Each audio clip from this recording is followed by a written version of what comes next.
For months ago, one of the largest manhunts in Washington state history began. Federal marshals, state police, K-9 units, dive teams, helicopters, and drones scoured hundreds of square miles of rugged terrain. They were searching for Travis Decker, a former Army infantryman who had murdered his 3 young daughters and vanished without a trace. A $20,000 reward was offered. Tips poured in from across North America, from Canada all the way down to Mexico. Every lead went cold. Every search came up empty. Law enforcement agencies asked themselves the same question the community was asking. Where is Travis Decker? Then in September 2025, a drone flying over Grindstone Mountain in Chelan County detected something unusual on a steep, heavily vegetated hillside. What they found less than a mile from where he had killed his daughters would finally bring this nightmare to a close. This is the final chapter of the Travis Decker story. Before we dive into what happened on that mountain, I need you to understand the full scope of this case if you're just joining us now. I've covered the Travis Decker case since the beginning, documenting every development from the initial disappearance of those 3 beautiful girls to the heartbreaking discovery of their bodies and the massive search that followed. If you haven't seen my previous coverage of this case, I'll link everything in the description below so you can understand the complete timeline of events. Make sure to like, share, hit that subscribe button, and turn on notifications bell because we cover cases like this with the depth, respect, and thorough updates they deserve. These stories matter. These victims matter. And staying informed about how these tragedies unfold can help us recognize warning signs and push for the systemic changes that might prevent the next one. Now let me take you back to where this all began and catch you up on everything that led to the discovery on Grindstone Mountain. May 30th, 2025 started as what should have been a routine day for Whitney Decker and her 3 daughters. Travis Decker, Whitney's ex-husband, was scheduled for a 3-hour custody visit with their girls. Just 3 hours. That's what the custody arrangement allowed. Travis would pick up 9-year-old Paityn, 8-year-old Evelyn, and 5-year-old Olivia, spend a few hours with them, and return them safely to their mother. It was a schedule they had followed before.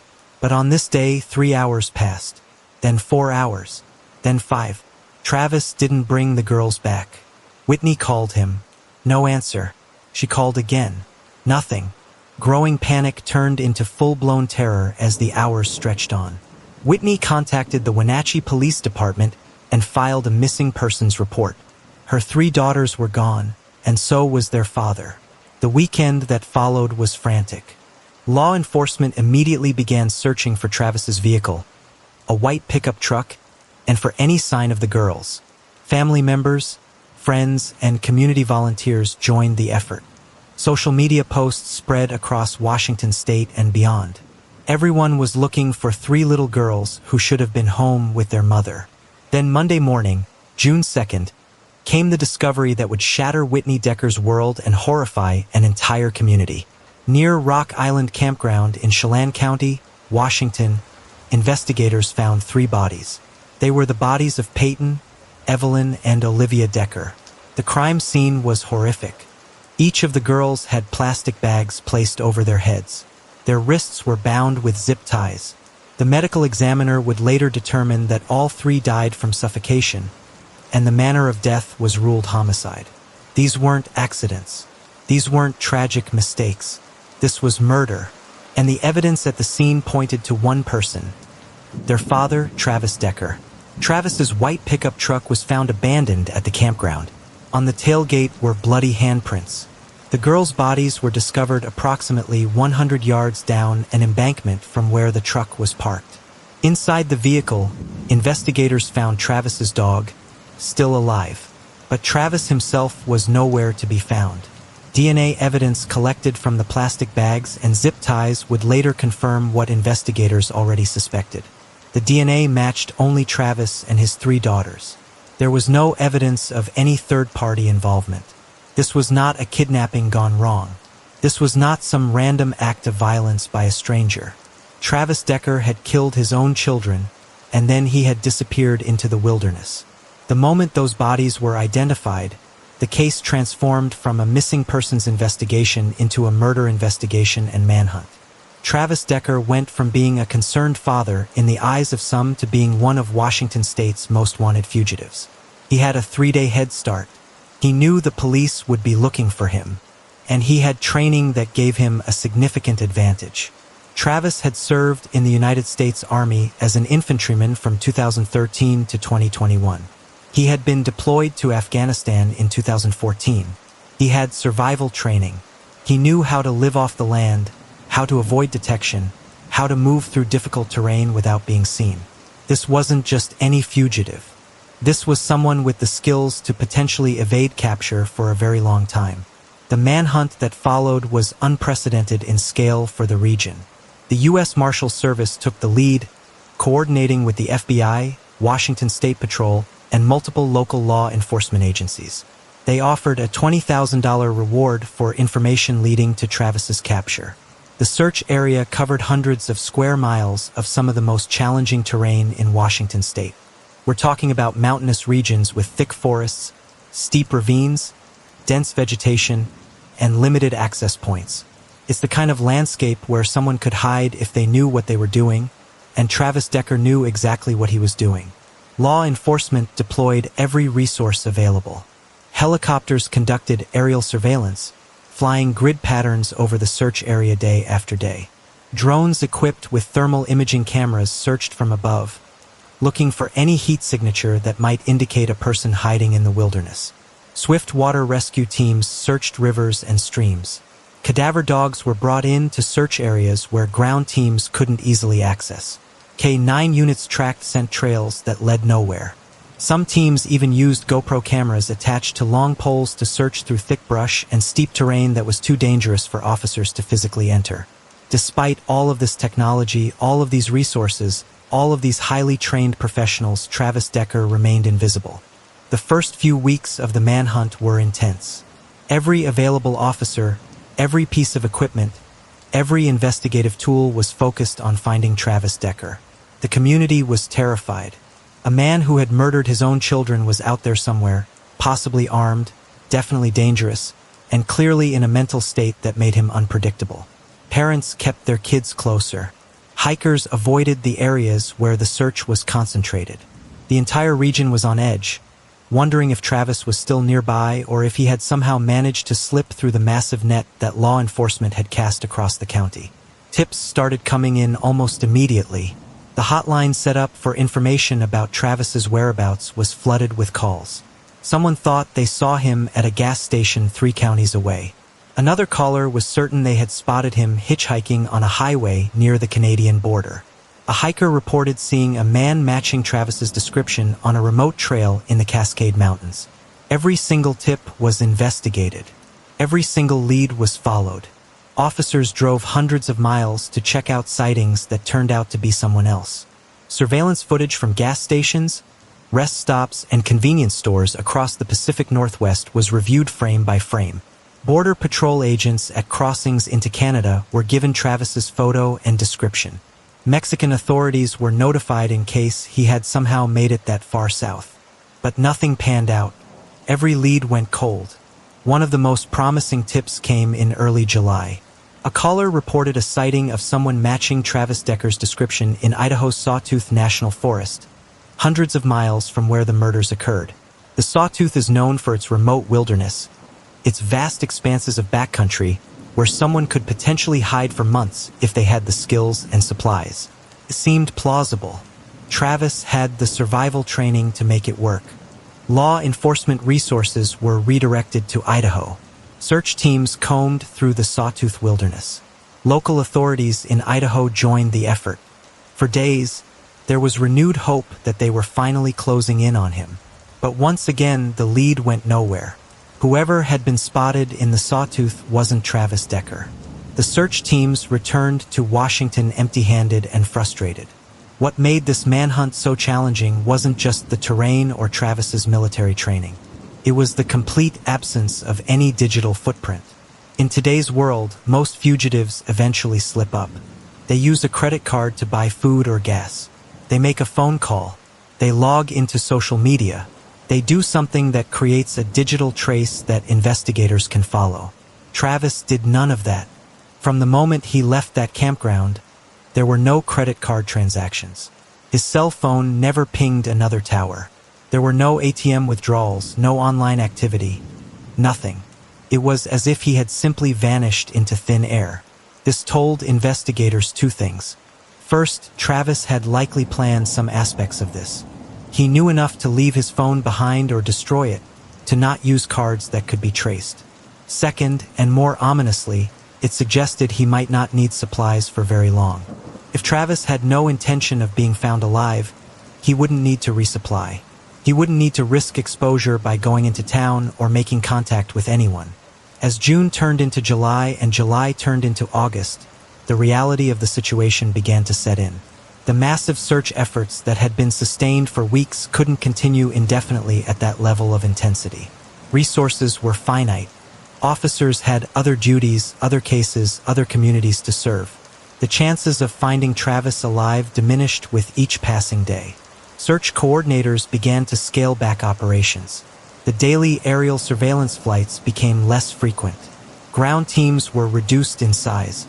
The search wasn't abandoned, not by any means, but it was no longer the all-consuming operation it had been in those first desperate weeks. The community's fear gradually shifted to frustration and anger. People wanted answers. They wanted justice.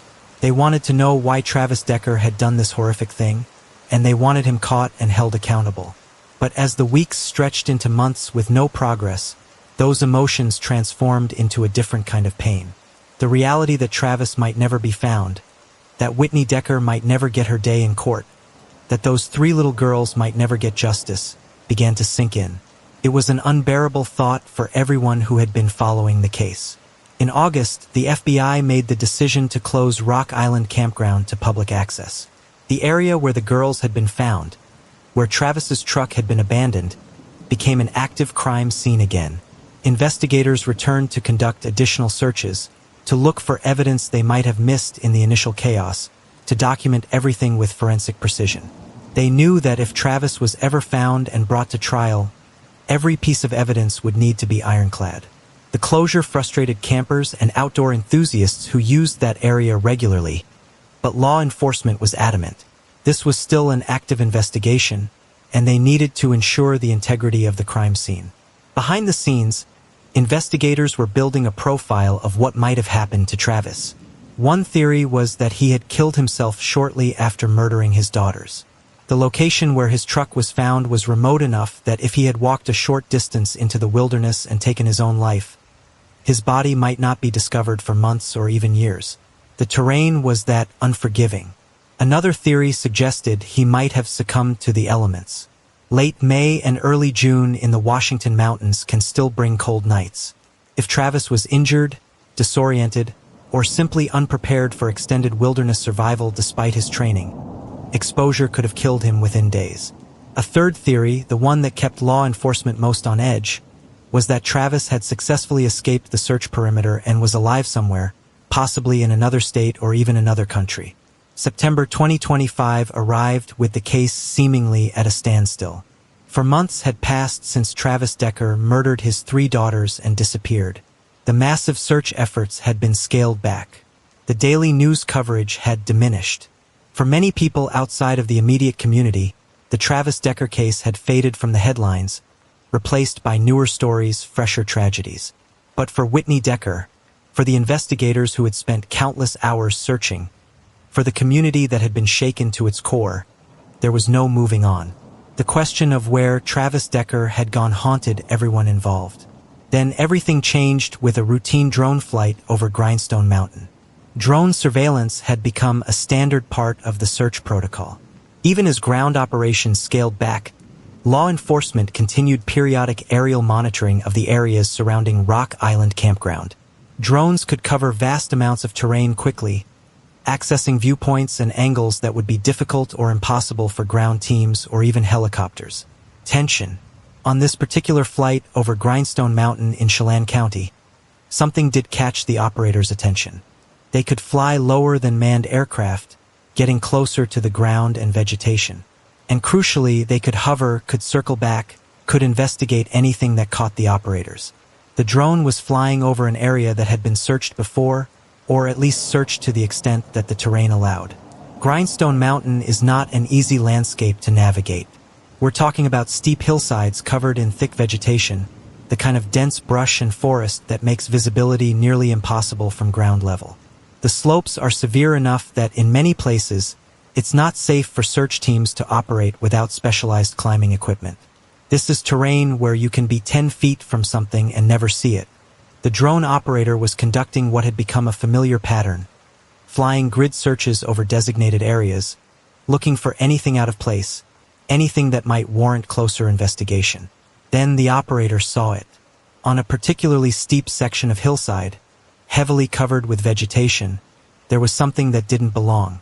It wasn't immediately obvious what it was. From the altitude the drone was flying, it could have been debris, could have been something left behind by hikers, could have been natural material displaced by an animal or weather. But it was unusual enough, out of place enough, that the operator marked the location and brought the drone in for a closer look. As the drone descended and the camera zoomed in, what had seemed like just an anomaly began to look more significant.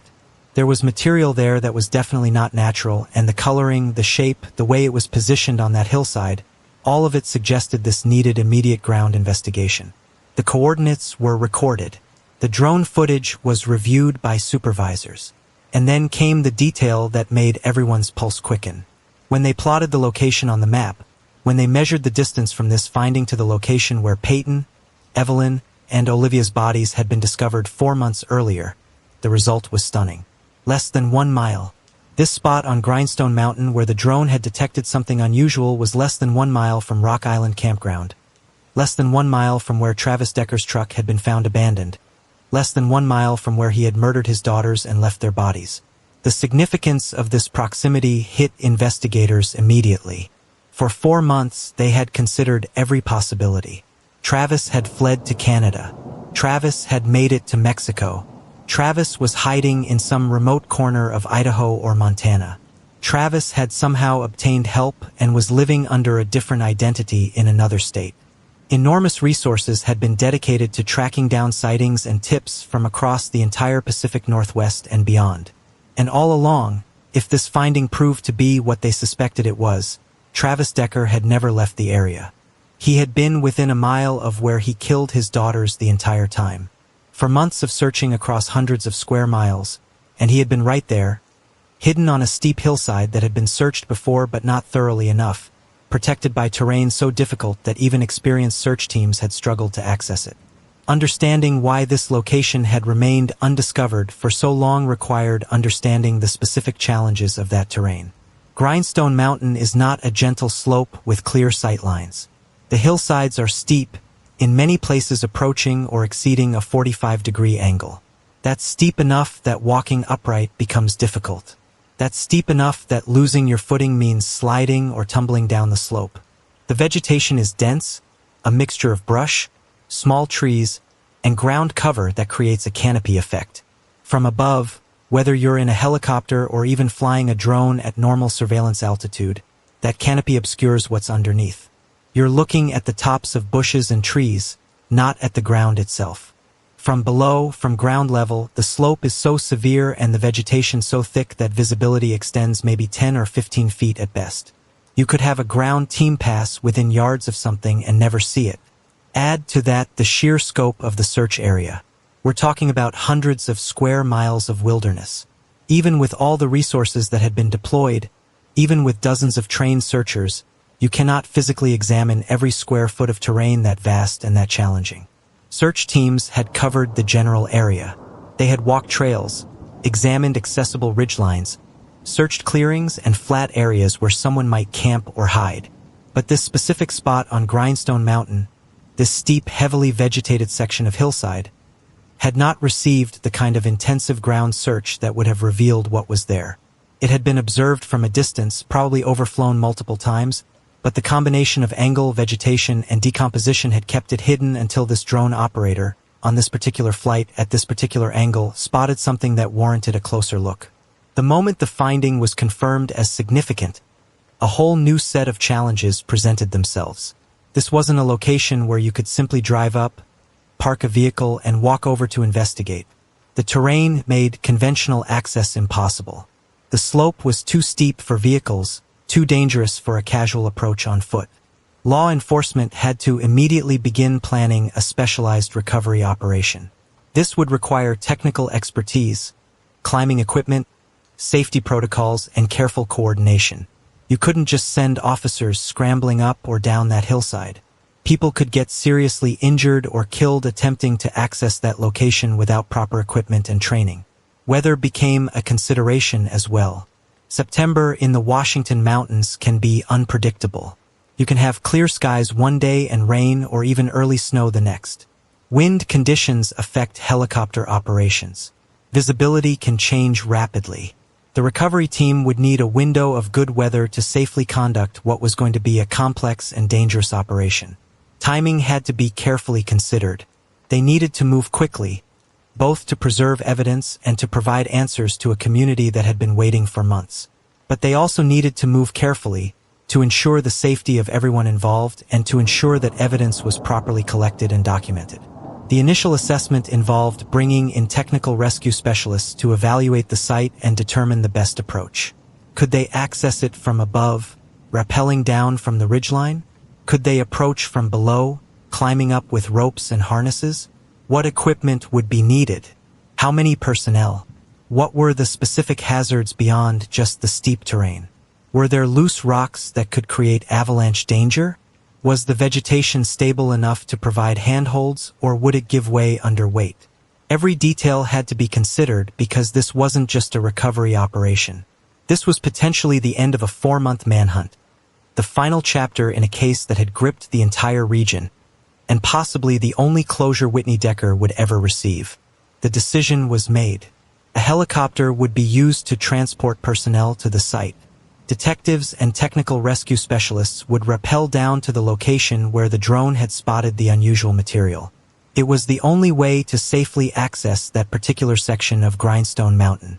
The terrain simply didn't allow for any other approach that wouldn't put officers at unacceptable risk. Rappelling from a helicopter is not a routine operation. It requires specialized training, specific equipment, and near-perfect coordination between the flight crew and the personnel being deployed. But it was the best option available given the circumstances. The morning of the operation, conditions were assessed and deemed acceptable. Weather was cooperating. Visibility was good. Wind speeds were within acceptable parameters for the helicopter operation. The recovery team assembled, going through final equipment checks and safety briefings. Everyone understood the stakes. If this was Travis Decker, and all indications suggested it was, they were about to recover the body of a man who had committed an unspeakable crime against his own children. The emotions involved were complex. There would be no satisfaction in this recovery, no sense of victory. Just the grim duty of collecting remains and evidence so that this case could finally reach some form of conclusion. The helicopter lifted off and made its way to Grindstone Mountain. The drone operator who had made the initial discovery had provided exact coordinates, and the flight crew navigated to position the helicopter directly above the target location. From the air, even knowing exactly where to look, the remains were not immediately obvious. The vegetation provided significant cover, but the trained eyes of the recovery team could see the signs now, the unnatural colors and shapes that the drone camera had picked up, the indicators that something human-made or human-related was present on that hillside. The first detective prepared to rappel. Safety lines were checked and double-checked. The helicopter held its position, hovering as steadily as the pilot could manage given the mountain winds and the proximity to the steep terrain. Then the descent began. Rappelling from a hovering helicopter onto a steep, vegetated hillside is intensely challenging. You're managing the rope, managing your own body position, dealing with the downwash from the helicopter rotors that's whipping vegetation around and affecting your stability, all while descending toward uncertain footing on a severe slope. The detective made it down safely, boots finding purchase on the hillside, and immediately began securing the area and assessing what was there. What the detective found confirmed their worst suspicions and their hopes for closure all at once. There were human remains on that hillside. They were in an advanced state of decomposition, which was expected given that 4 months had passed since Travis Decker's disappearance. The Washington mountain environment, with its wildlife and weather fluctuations, accelerates decomposition significantly. Additionally, there was clear evidence of animal activity. Scavengers had been at the remains. This is an unfortunate but inevitable reality when a body is exposed in the wilderness for an extended period.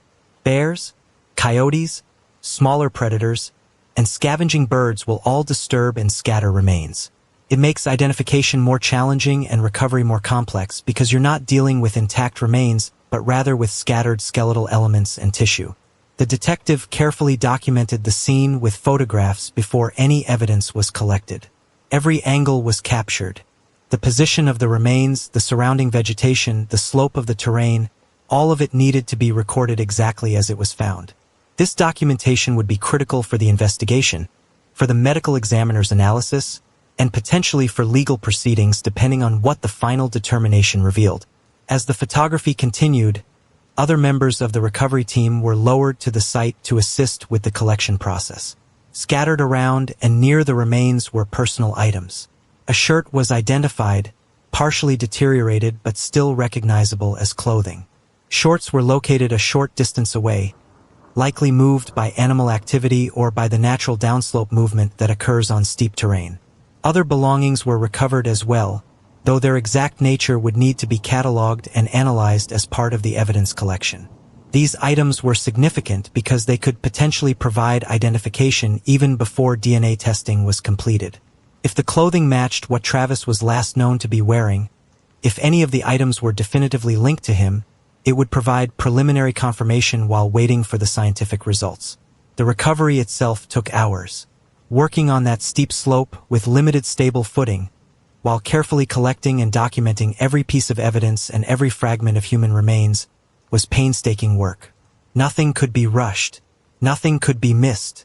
The recovery team worked methodically, placing each item in evidence bags, labeling everything according to protocol, maintaining chain of custody for what would eventually become part of the official case file.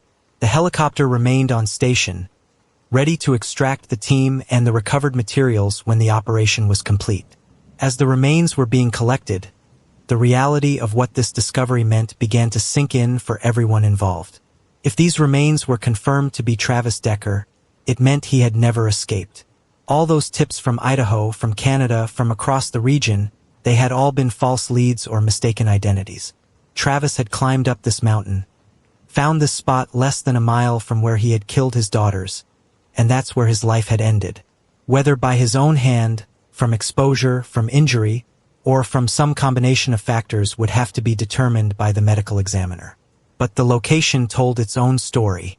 He hadn't tried to run. He hadn't tried to hide in some distant location where he might evade capture indefinitely. He had stayed close to the scene of his crime. The implications were profound. 4 months of intensive searching across hundreds of square miles. Federal, state, and local resources deployed. Thousands of man-hours invested. A $20,000 reward offered. And the entire time, Travis Decker had been right there on Grindstone Mountain, less than a mile from Rock Island Campground. The searches had come close. Ground teams had been in the general area. Helicopters had flown overhead countless times. But the specific combination of terrain, vegetation, decomposition, and animal scattering had kept him hidden until that drone operator, on that particular flight, spotted something unusual enough to warrant investigation. Once all recoverable remains and evidence were collected and secured, the extraction process began. The recovery team was lifted back to the helicopter one by one, along with the evidence bags containing everything that had been collected from the site. The helicopter then transported everything back to the staging area where the materials would be transferred to the medical examiner's office for analysis. The scene on Grindstone Mountain was documented one final time from the air, and then the operation was complete. Like, share, subscribe, and hit the notification bell. After 4 months of questions, after 4 months of wondering where Travis Decker had gone, investigators now had remains that very likely provided the answer. But likely wasn't certain.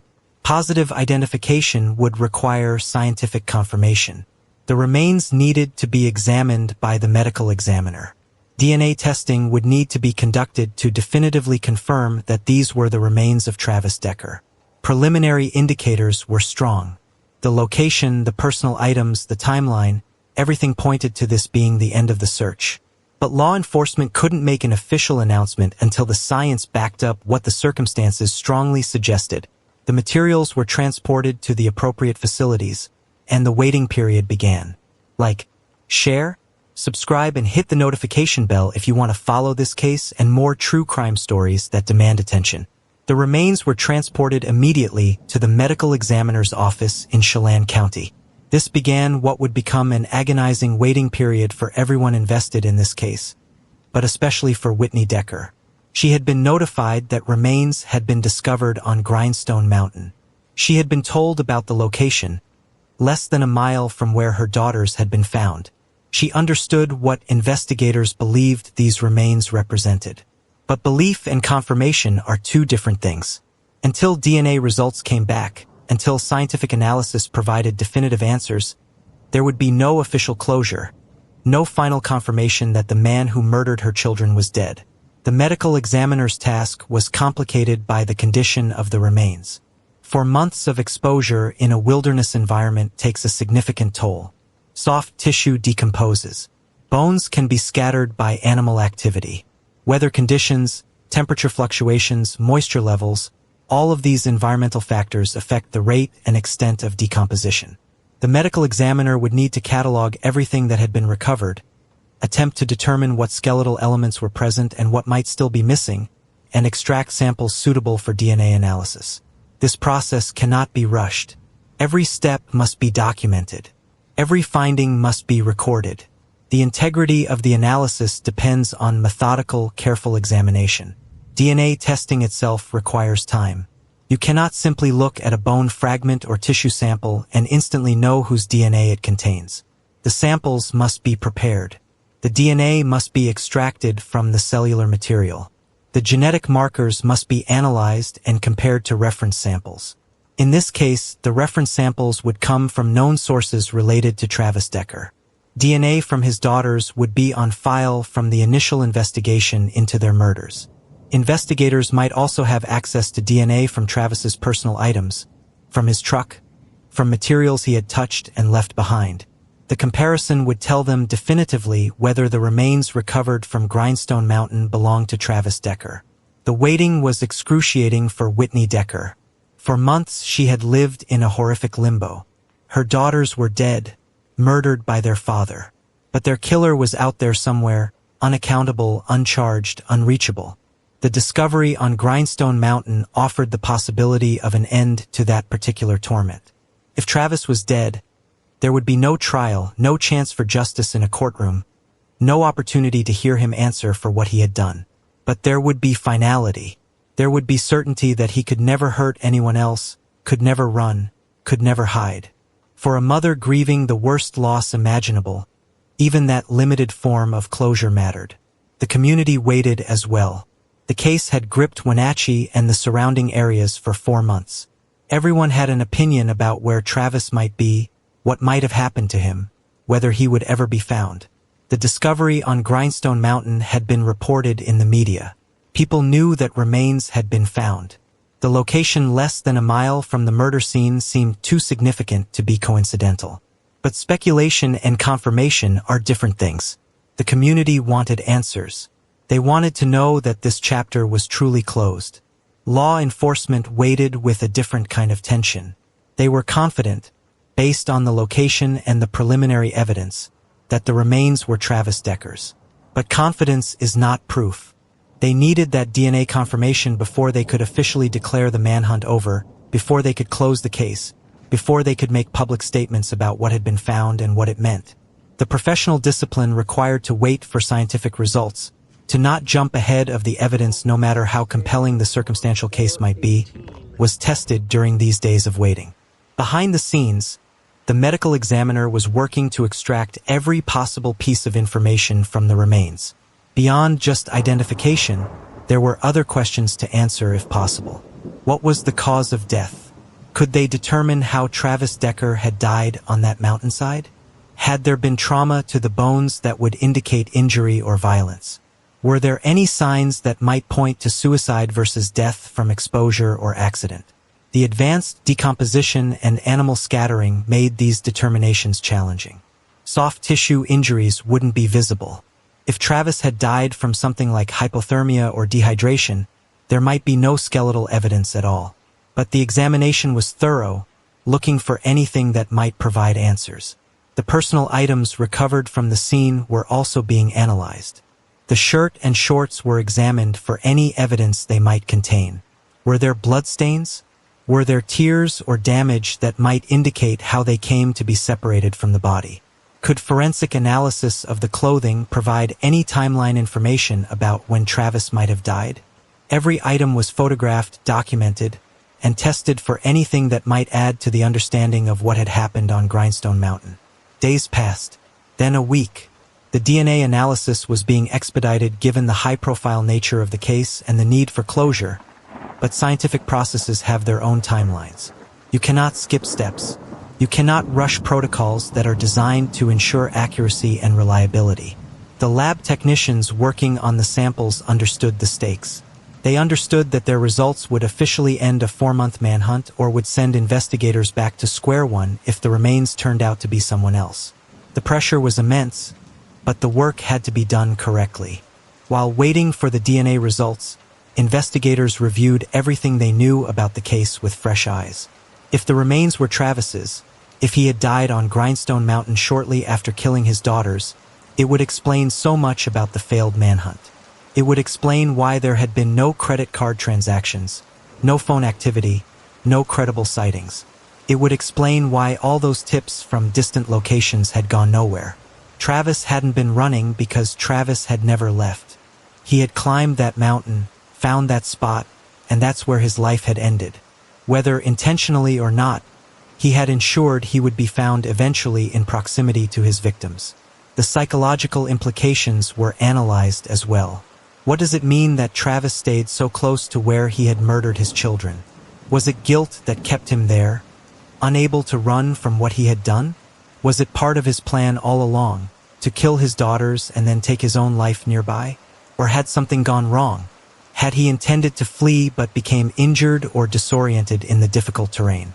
These questions might never be fully answered, but they were discussed among investigators and mental health professionals consulting on the case.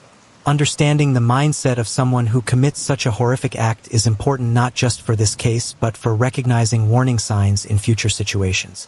Whitney Decker was kept informed throughout the waiting period. Law enforcement maintained communication with her, letting her know the status of the DNA testing without providing false hope or premature conclusions. She deserved to hear official results from official sources, not from media speculation or rumors. The respect and care shown to her during this time reflected an understanding that while this was a criminal investigation, it was also a personal tragedy beyond measure for a mother who had lost everything. Finally, after what felt like an eternity but was actually a time frame consistent with thorough DNA analysis, the results came back. The lab had completed its work. The genetic markers had been analyzed and compared. The medical examiner had reviewed the findings. There was now scientific certainty to go along with the circumstantial evidence. The wait was over. September 26, 2025. That was the day the waiting ended. That was the day scientific certainty replaced educated speculation. The DNA results came back from the lab, and they provided the definitive answer that investigators, the community, and most importantly Whitney Decker had been waiting for. The remains recovered from Grindstone Mountain were positively identified as Travis Decker. There was no doubt. The genetic markers matched. The man who had murdered his 3 daughters and then vanished for 4 months had been found less than a mile from where he committed those murders. The 4-month manhunt was officially over. The medical examiner's official determination went beyond just identification. The remains had been thoroughly examined, and while the advanced state of decomposition limited some findings, certain conclusions could be drawn. The condition of the remains was consistent with approximately 4 months of exposure in a wilderness environment. The timeline matched. Travis had likely died sometime in early June, not long after he killed his daughters on May 30th. The scattering of remains and the condition of the bones indicated significant animal activity, which was expected given the location and the time frame. Predators and scavengers had disturbed the body, which explained why the remains were not intact when discovered. As for cause of death, the medical examiner faced the limitations that come with examining remains in this condition. Soft tissue that might have shown signs of injury or illness was largely gone. What remained were skeletal elements and some remaining tissue in various states of decomposition. The examination found no obvious signs of skeletal trauma that would indicate a violent death by external means. There were no bullet holes in bones, no fracture patterns consistent with blunt force trauma, no clear evidence of physical injury that would have been immediately fatal. This didn't rule out certain causes of death, but it did eliminate others. The findings suggested several possibilities for how Travis Decker died on that mountain. Suicide remained a strong possibility, particularly methods that wouldn't necessarily leave skeletal evidence. Overdose, for instance, would leave no trace on bones. Asphyxiation methods might leave no skeletal markers. The medical examiner could not definitively rule suicide in or out based on the physical evidence available. Death from exposure was another possibility. Early June in the Washington mountains can still bring cold temperatures, especially at night. If Travis was inadequately prepared, if he was in a compromised mental state, hypothermia or dehydration could have killed him within days.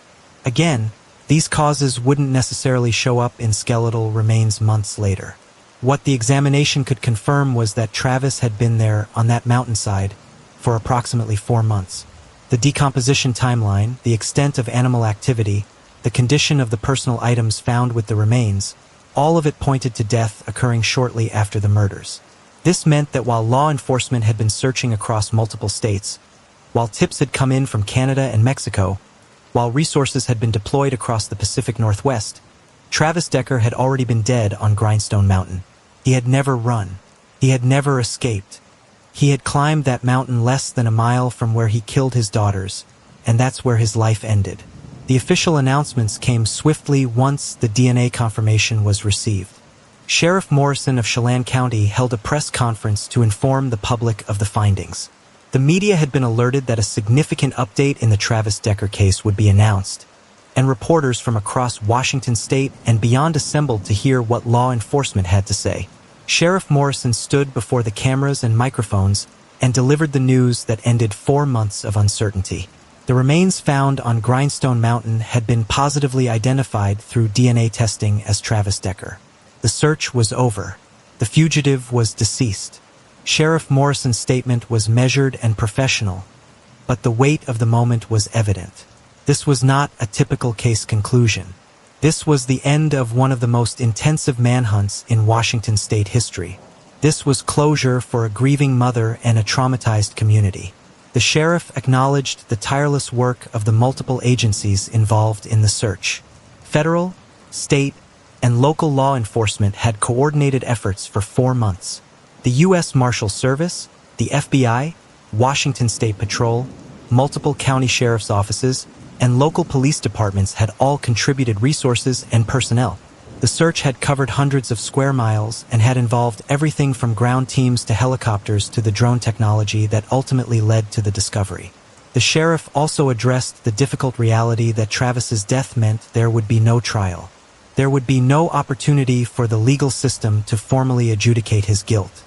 There would be no courtroom where Whitney Decker could face the man who murdered her children. Justice, in the traditional sense of prosecution and conviction, would not occur. But the sheriff emphasized that the investigation had conclusively determined that Travis Decker was responsible for the deaths of his 3 daughters. The physical evidence, the DNA evidence, the timeline, everything pointed to Travis as the perpetrator. His death did not change that certainty. It only changed the venue where accountability would have been rendered. The U.S. Marshal Service, which had led the federal effort to locate Travis Decker, issued its own statement following Sheriff Morrison's press conference. The marshals officially declared Travis Decker deceased and announced that they would be moving to dismiss the outstanding criminal charges. This was standard procedure when a defendant dies before trial. The charges of murder that would have been brought against Travis could not proceed with the defendant dead. The legal case was effectively closed.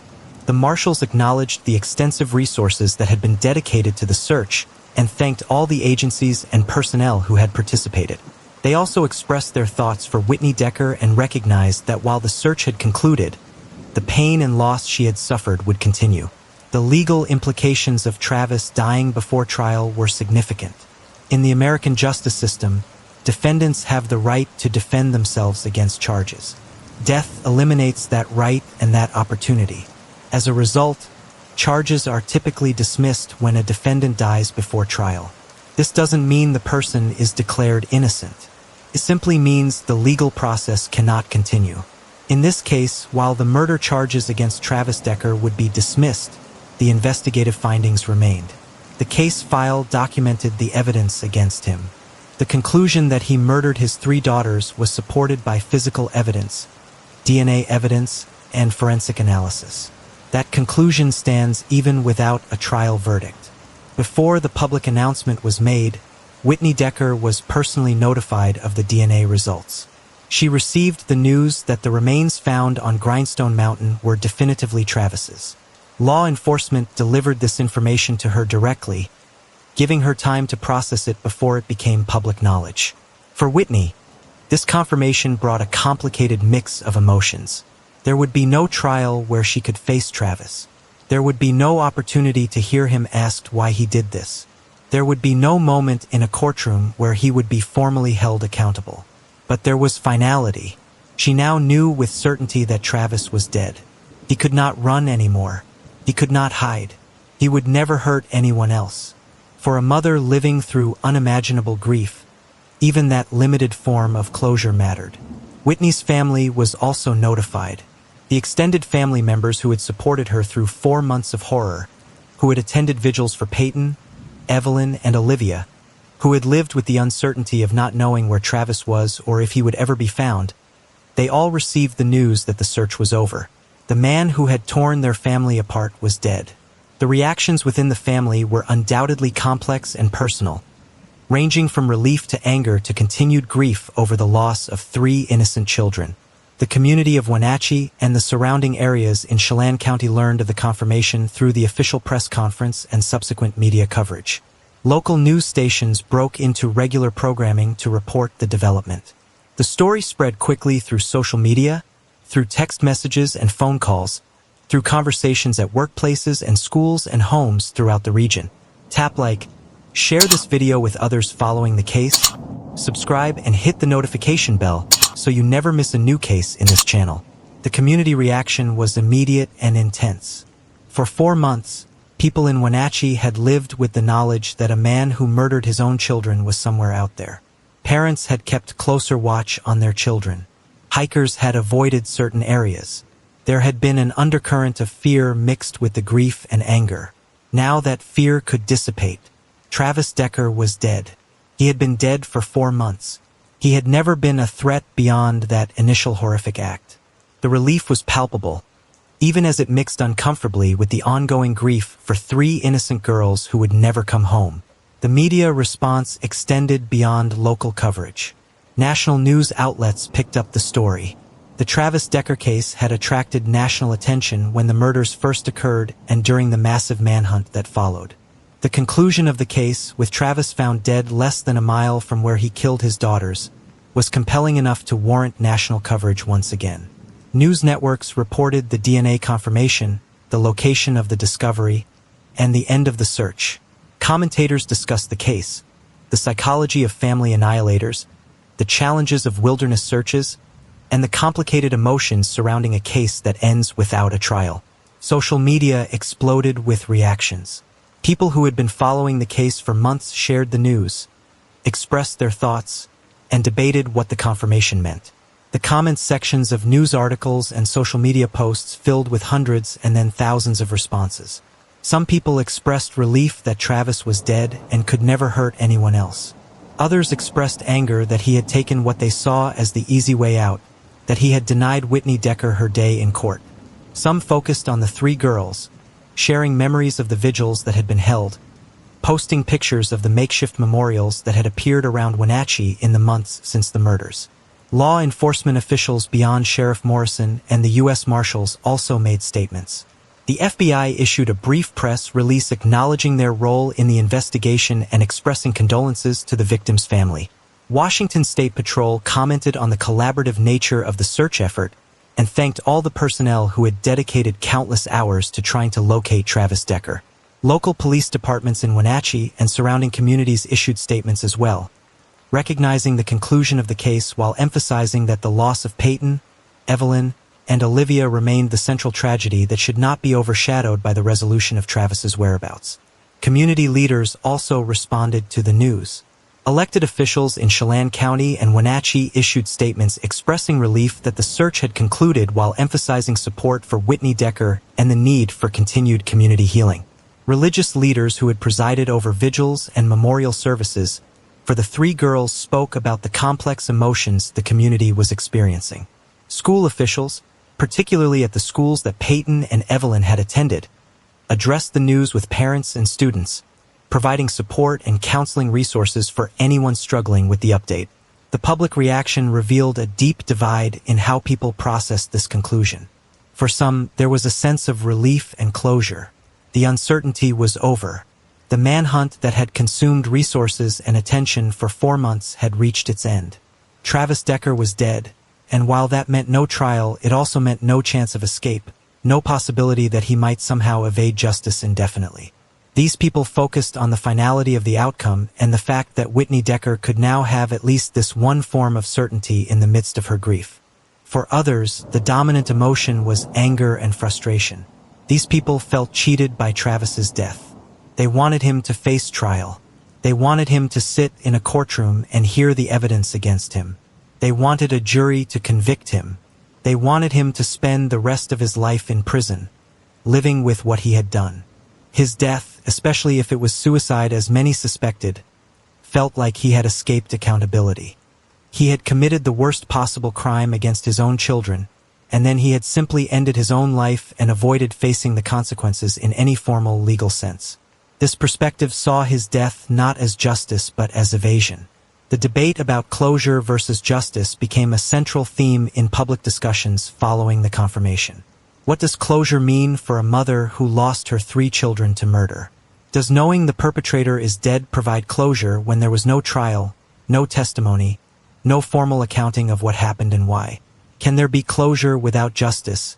And can there be justice without a courtroom verdict? These questions don't have easy answers, and different people came to different conclusions based on their own values and perspectives. Some commenters on social media and in letters to local newspapers argued that Whitney Decker had received as much closure as was possible under the circumstances. She knew her daughter's killer was dead. She knew he could never harm anyone else. She knew the legal case, while it couldn't proceed to trial, had definitively identified Travis as responsible for the murders. The physical evidence, the DNA evidence, the forensic analysis, all of it pointed conclusively to Travis. That certainty, even without a trial, was meaningful. It eliminated any possibility of doubt about who had killed Paityn, Evelyn, and Olivia. In this view, closure was about certainty and finality, and Whitney had received both. Others argued that closure without justice was incomplete and unsatisfying. Justice required more than just knowing the perpetrator was dead.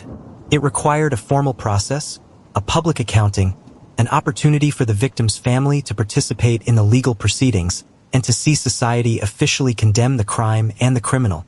Without that process, without that formal recognition, the closure was hollow.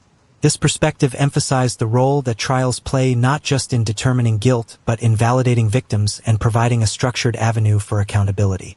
Travis's death had short-circuited that process, leaving Whitney and the community with answers but not with justice. Mental health professionals weighed in on the public discussion as well, noting that grief and trauma don't follow prescribed patterns. What provides closure for one person might not work for another. Whitney Decker's process of healing and finding whatever peace is possible after such a devastating loss would be uniquely her own. The public debate about closure and justice, while understandable given the high-profile nature of the case, couldn't determine what Whitney herself felt or needed. The most important thing was that she had support, had resources, and had space to grieve and process in whatever way worked for her. The immediate aftermath of the confirmation also saw renewed attention on the victims themselves. Paityn, Evelyn, and Olivia had been mourned extensively in the days and weeks following their deaths. Vigils had been held. Memorials had been created. But as the manhunt continued and consumed public attention, the focus had inevitably shifted somewhat to finding Travis. Now, with that search concluded, many people consciously redirected attention back to the girls. Social media posts shared memories of them. Community members who had known the family talked about what the girls had been like, their personalities, their interests, the joy they had brought to their mother's life before Travis destroyed everything. With the confirmation that Travis Decker was dead, with the manhunt officially concluded, with the certainty that he had been responsible for murdering his 3 daughters, one might think the case had reached complete resolution. But resolution and understanding are not the same thing. The most fundamental question, the question that haunted Whitney Decker and everyone who followed this case, remained unanswered and would remain unanswered forever. Why? Why did Travis Decker murder his own children? What could possibly drive a father to put plastic bags over his daughters' heads, to bind their wrists with zip ties, to suffocate them one by one? What was going through his mind during those horrific moments? That question will never be answered because the only person who could answer it is dead. Travis's exact mental state on May 30th, 2025, when he picked up his daughters for what should have been a routine 3-hour visit, will never be known with certainty. Was he already planning to kill them when he arrived? Had he thought about this in advance, prepared the plastic bags and zip ties, made the decision beforehand that this would be the day? Or was it something that happened more impulsively? A decision made in the moment driven by mental illness, rage, despair, or some combination of factors that we can only speculate about. The evidence shows premeditation in some form. He had the materials with him. He drove to a remote location.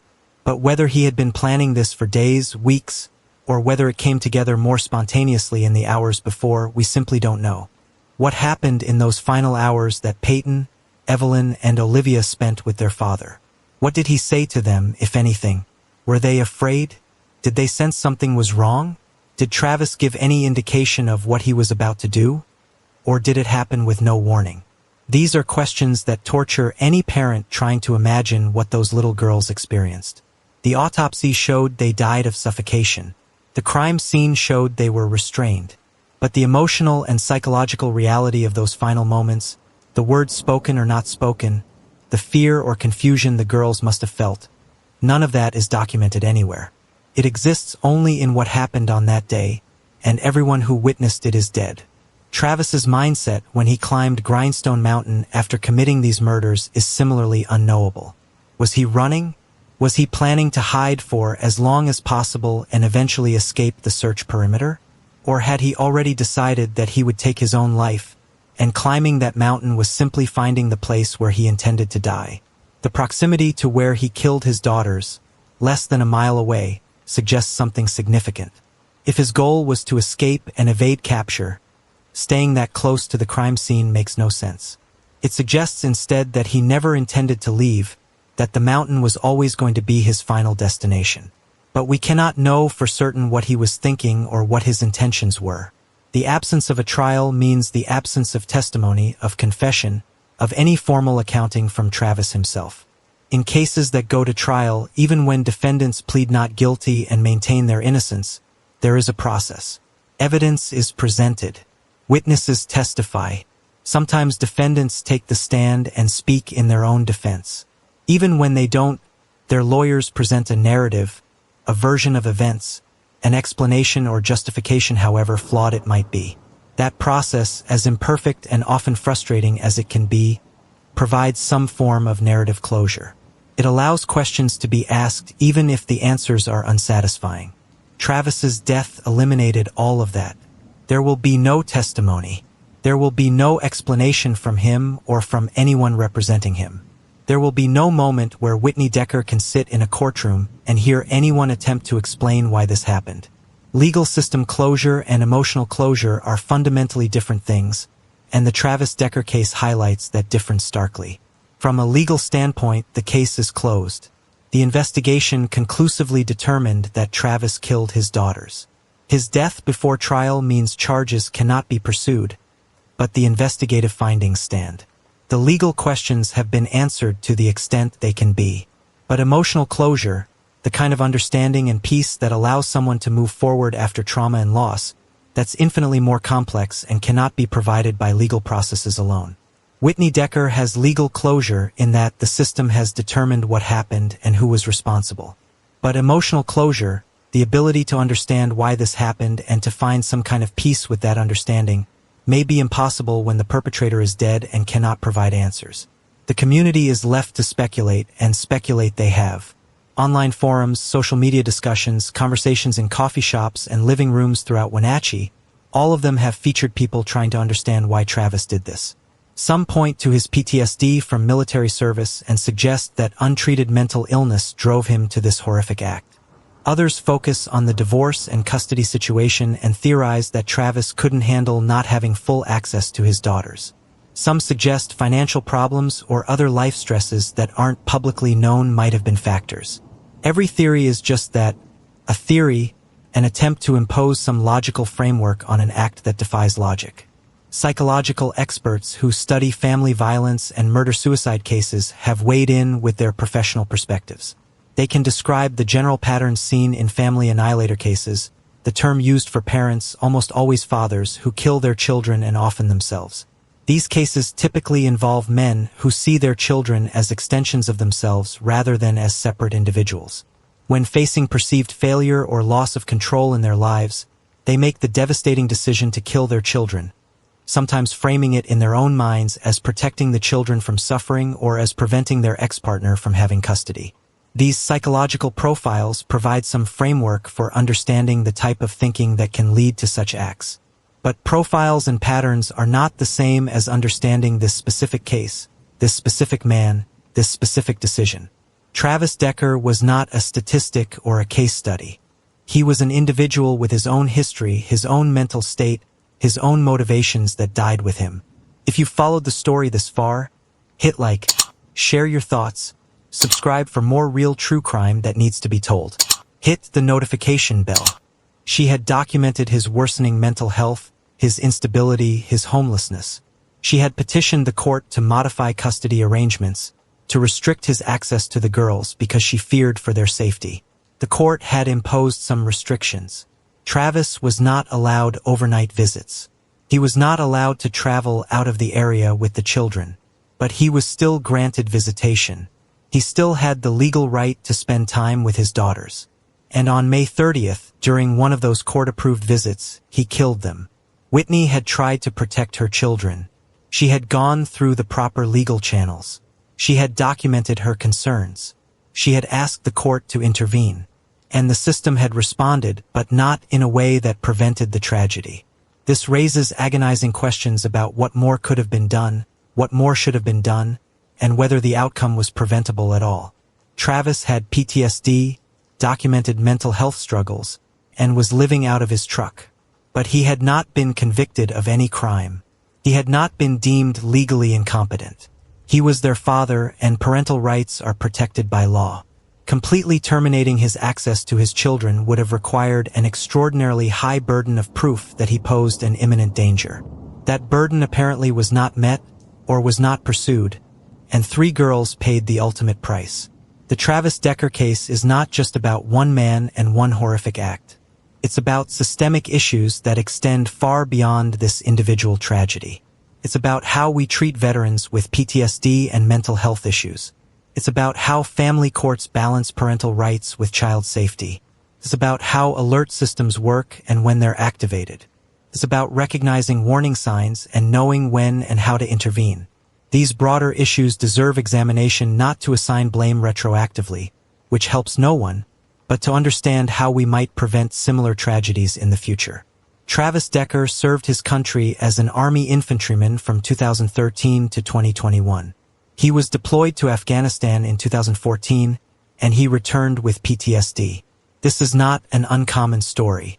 Thousands of veterans return from deployment with post-traumatic stress disorder, with anxiety, with depression, with the invisible wounds of war that can be just as debilitating as physical injuries. The Department of Veterans Affairs provides mental health services. The VA system offers counseling, therapy, medication management, and various treatment programs for veterans struggling with PTSD and related conditions. On paper, the resources exist. But there is a significant gap between resources existing and resources being accessible, effective, and sufficient to meet the actual needs of veterans in crisis. The transition from military to civilian life is enormously challenging under the best circumstances. For someone dealing with PTSD, that transition becomes exponentially more difficult. The structure, the purpose, the identity that military service provides disappears.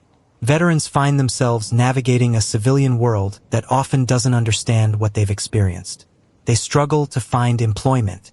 They struggle with relationships. They struggle to find meaning and direction.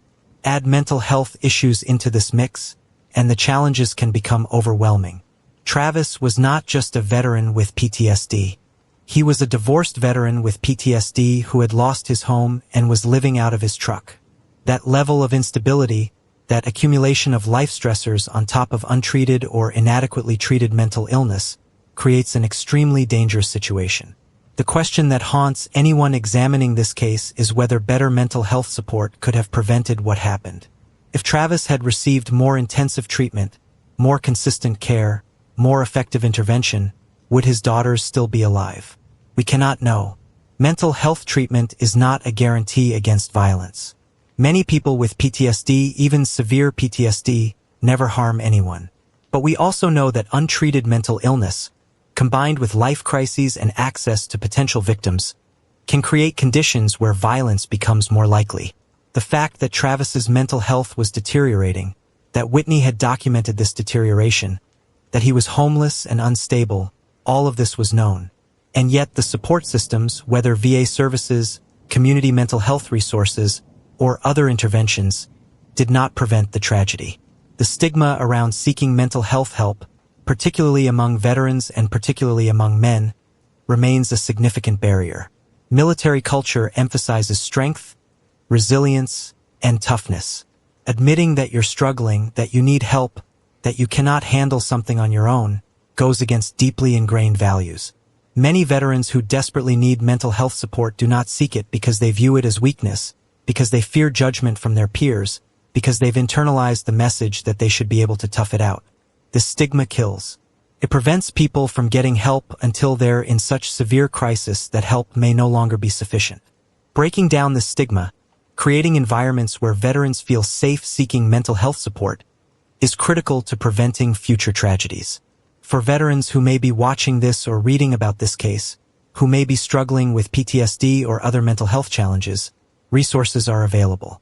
The Veterans Crisis Line can be reached by calling 988 and pressing 1. This service provides immediate support 24 hours a day, 7 days a week.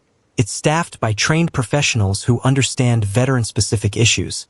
The National Suicide Prevention Lifeline, also reached by calling 988, provides support for anyone in crisis. The National Alliance on Mental Illness offers resources, support groups, and information about mental health conditions and treatment options. Local mental health services, community centers, and VA facilities all provide various forms of support. Reaching out for help is not weakness. It's strength. It's survival.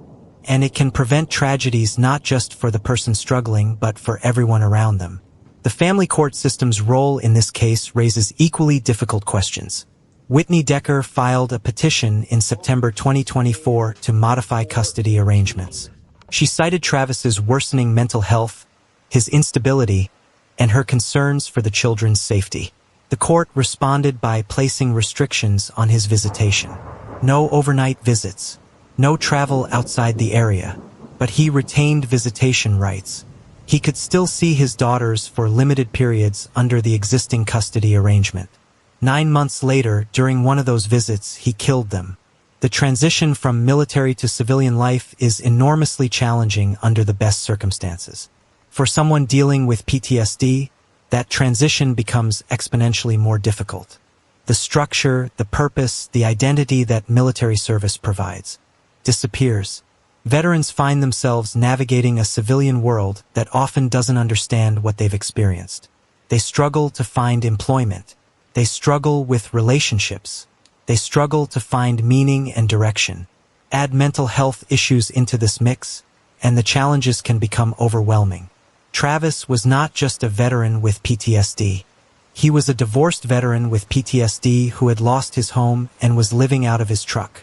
That level of instability, that accumulation of life stressors on top of untreated or inadequately treated mental illness, creates an extremely dangerous situation.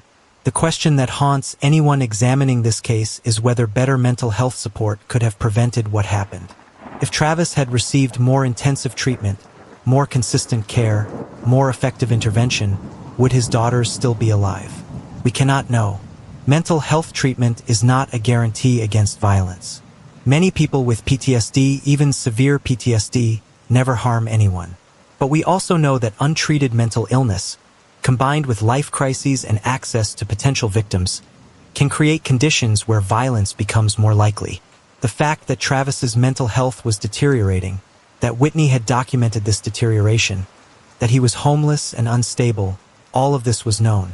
And yet the support systems, whether VA services, community mental health resources, or other interventions, did not prevent the tragedy. The stigma around seeking mental health help, particularly among veterans and particularly among men, remains a significant barrier. Military culture emphasizes strength, resilience, and toughness. Admitting that you're struggling, that you need help, that you cannot handle something on your own, goes against deeply ingrained values. Many veterans who desperately need mental health support do not seek it because they view it as weakness, because they fear judgment from their peers, because they've internalized the message that they should be able to tough it out. This stigma kills. It prevents people from getting help until they're in such severe crisis that help may no longer be sufficient. Breaking down this stigma, creating environments where veterans feel safe seeking mental health support, is critical to preventing future tragedies. For veterans who may be watching this or reading about this case, who may be struggling with PTSD or other mental health challenges, resources are available. The Veterans Crisis Line can be reached by calling 988 and pressing 1. This service provides immediate support 24 hours a day, 7 days a week. It's staffed by trained professionals who understand veteran-specific issues. The National Suicide Prevention Lifeline, also reached by calling 988, provides support for anyone in crisis.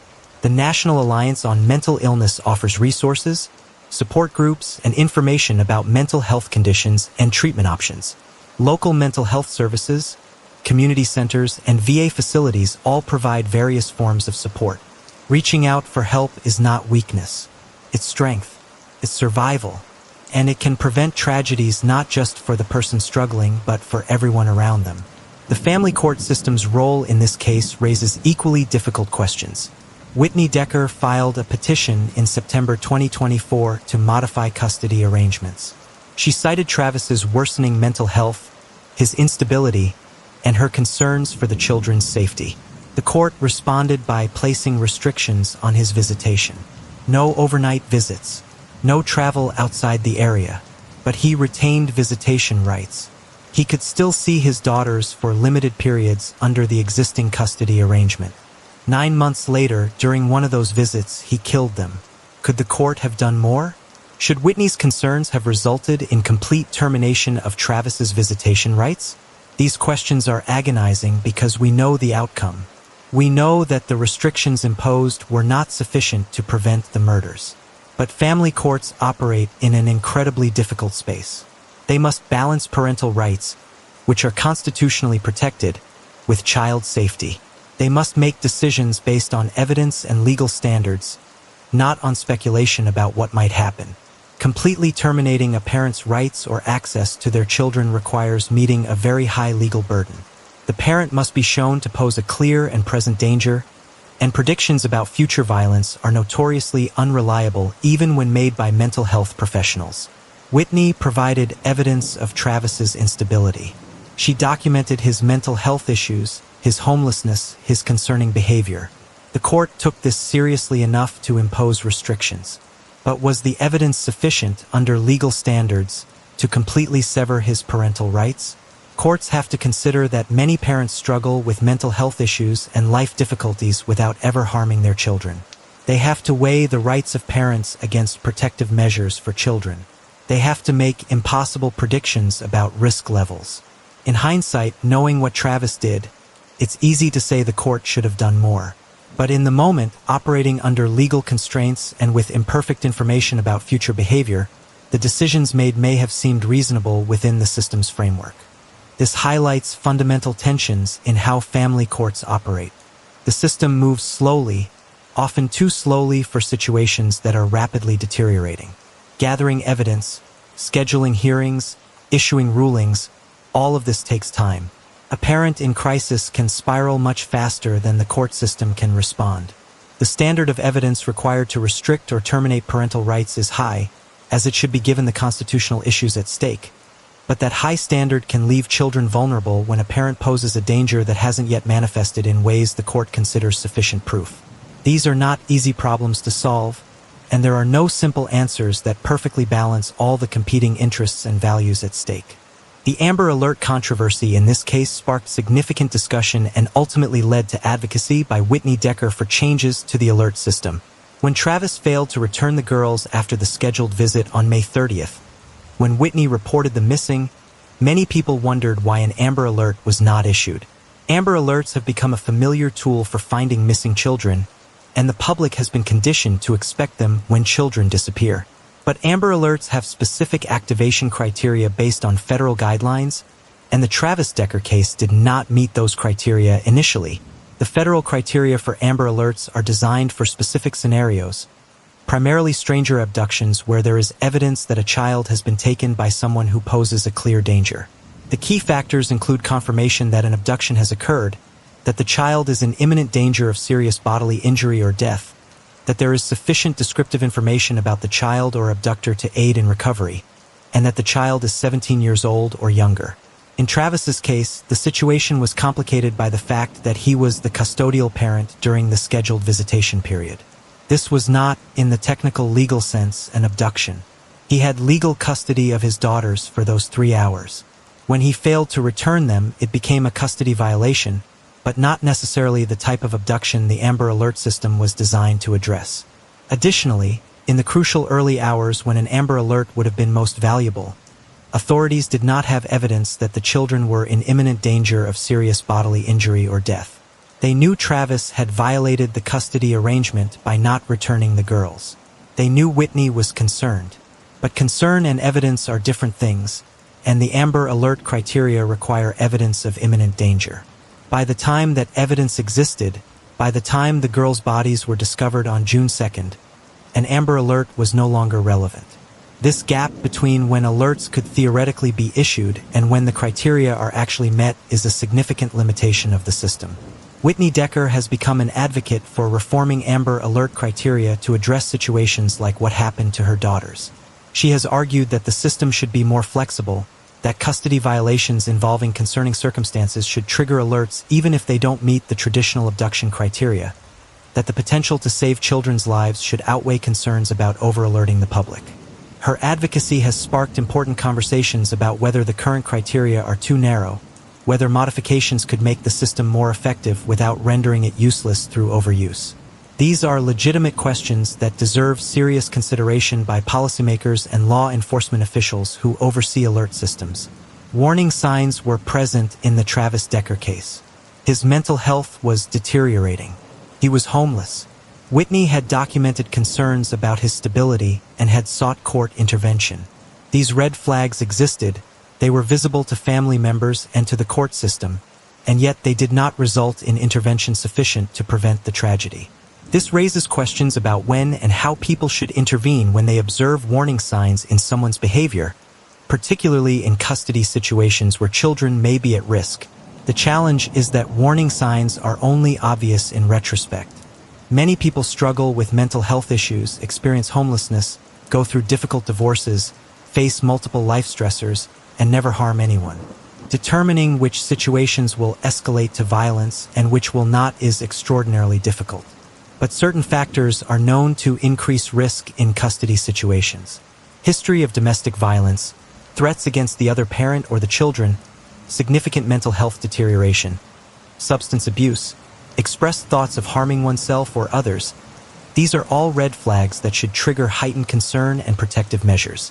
When these signs are present, family members, friends, and authorities should take them seriously, should document them, should report them to appropriate agencies, and should push for protective interventions even if those interventions are uncomfortable or difficult. Resources exist for people concerned about someone in a custody situation. Child Protective Services agencies in every state investigate reports of potential child abuse or neglect. Family court systems have mechanisms for emergency custody modifications when children are in immediate danger. Domestic violence organizations provide support and advocacy for people navigating dangerous custody situations. Law enforcement can be contacted when immediate threats exist. In loving memory, Paityn, Evelyn, and Olivia Decker were more than names in a headline. They were daughters, sisters, classmates, and bright lights in their community. Paityn loved to draw. Evelyn dreamed of becoming a teacher. Olivia never let go of her favorite teddy bear. They were gentle, joyful, and full of life, stolen far too soon. This story is not just about what was lost, but about remembering who they were. We say their names, we tell their story, and we carry their light forward. Dove, may they rest in peace. Thank you for watching. If this story stayed with you, please like, share, subscribe, and hit the notification bell to support our work. More powerful true crime stories are coming soon.